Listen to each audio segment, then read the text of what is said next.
या क्षणाची सर्वात खळबळजनक आणि धक्कादायक ब्रेकिंग आपल्या समोर येते। लोणी काळभोरमधून विधान परिषदेचे आमदार योगेश टिळेकर यांच्या मामाचे अपहरण करून खून केल्याचा धक्कादायक प्रकार उघडकीस आला असून त्यांचा मृतदेह शिंदवणे तालुका हवेली घाटात सोमवारी सायंकाळी 7:30 वाजण्याच्या सुमारास आढळला असून या घटनेमुळे आता हडपसरसह संपूर्ण परिसरामध्ये एकच खळबळ उडाली आहे। या क्षणाची सर्वात मोठी ब्रेकिंग आपल्या समोर येते।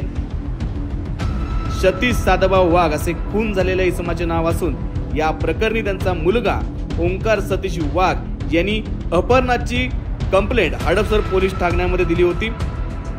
त्यानुसार अज्ञात 4 जणांच्या विरोधात गुन्हा दाखल देखील करण्यात आला होता। पोलिसांनी दिलेल्या माहितीनुसार सतीश वाघ हे शेवाळीवाडीतील एक प्रसिद्ध उद्योजक आहेत। वाघ हे ब्लूबेरी हॉटेल समोर सोमवारी सकाळी 6 वाजण्याच्या सुमारास मॉर्निंग वॉक करीत होते। अचानक एक 4 चाकी गाडी त्यांच्या समोर येऊन थांबली। त्या गाडीतून 2 अपहरणकर्ते बाहेर आले। त्यांनी जबरदस्तीने वाघ यांना गाडीत बसवून अपहरण केल्याची घटना घडली होती।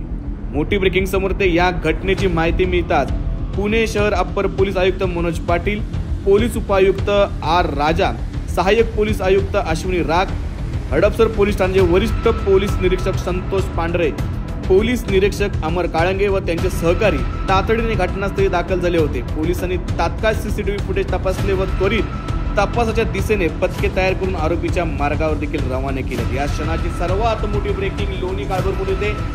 आमदार योगेश टिळेकर यांच्या मामाचे अपहरण करून त्यांचा खून केल्याची घटना समोर येते। या क्षणाची सर्वात मोठी ब्रेकिंग आमदार टिळेकर यांच्या मामाचं अपहरण करून खून केल्याची घटना समोर आली।